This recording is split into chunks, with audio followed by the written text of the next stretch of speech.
শহীদ ও আহত পরিবারের পুনর্বাসন নিশ্চিত করতে হবে। পুনর্বাসন হচ্ছে, কিন্তু সেটি যথাযথ প্রক্রিয়ায় হচ্ছে না। জুলাই যোদ্ধাদের নামে মিথ্যা মামলা দেওয়া হচ্ছে। আমরা উদ্বিগ্ন।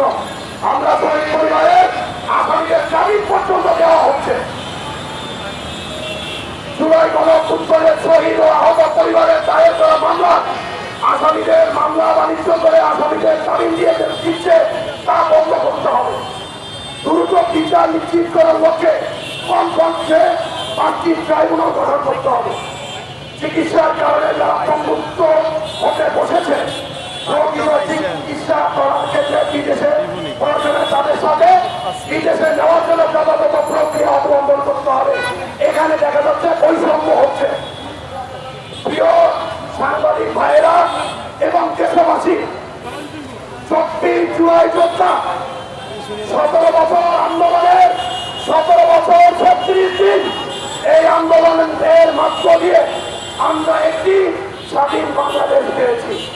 কিন্তু অতীব দুঃখের বিষয়, আমরা সেই স্বাধীন করে এখনো সবকিছু আমরা উপভোগ করতে পারছি না।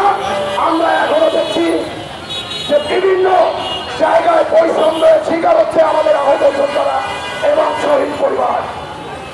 প্রিয় সাংবাদিক ভাইরা, আপনাদের মাধ্যমে দেশবাসীকে জানাতে চাই, আমরা 1 বছর পরে অঙ্গহানি হয়েছি।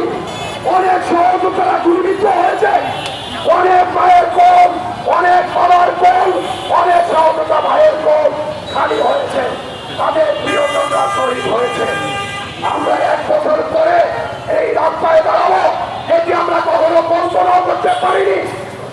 আমাদের নিয়ে যারা কাজ করছেন তারা যথার্থ প্রক্রিয়ায় কাজ করছেন না, কাজ করছেন না। তারা এখনো বৈষম্যের ভিতরে রয়েছেন। যে বৈষম্যের জন্য আমরা যুদ্ধ করেছি, যে বৈষম্যের জন্য আমার ভাই শহীদ হয়েছে,